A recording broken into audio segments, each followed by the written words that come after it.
North Korea is keen to restart nuclear talks with the United States if Donald Trump is re-elected as president.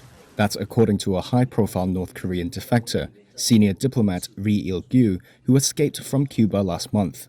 In an exclusive interview with Reuters in Seoul, his first sit-down talk with international media, Ri said Pyongyang's working on a new negotiating strategy with the aim of lifting sanctions on its weapons programs, removing its designation as a state sponsor of terrorism, and eliciting economic aid.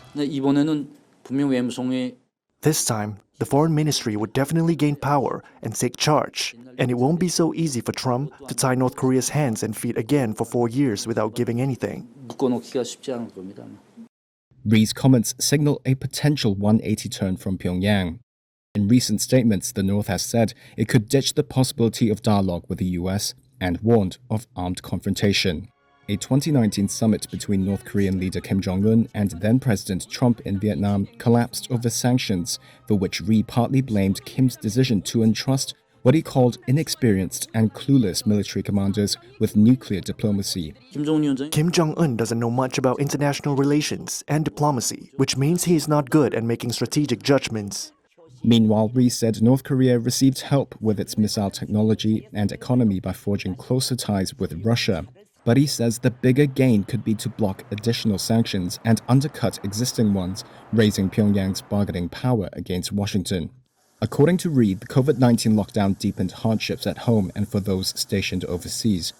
Financial troubles also forced North Korea to shut down a dozen of its 54 diplomatic missions. As I recall, there were talks about reopening around April or May 2023. From that time, these kinds of messages started to leak out. Those who were summoned were told to bring everything, even used spoons and toothbrushes back home. Ri said Kim is also looking to hold a summit with Japan for economic support. In return, it'll offer concessions on the issue of Japanese nationals abducted by North Korea in the 1970s and 80s. Tokyo believes North Korea abducted 17 of its citizens, 5 of whom returned to Japan in 2002, but Tokyo suspects hundreds more may have been taken. Ri is the most senior diplomat to defect to the South since 2016. He says his job at the embassy in Cuba was to impede the launch of diplomatic relations between South Korea and Cuba, a Cold War-era ally of North Korea. He now says the South's diplomatic success with Cuba is the best thing South Korea had done since last year, and a model example of how the tides of history have turned.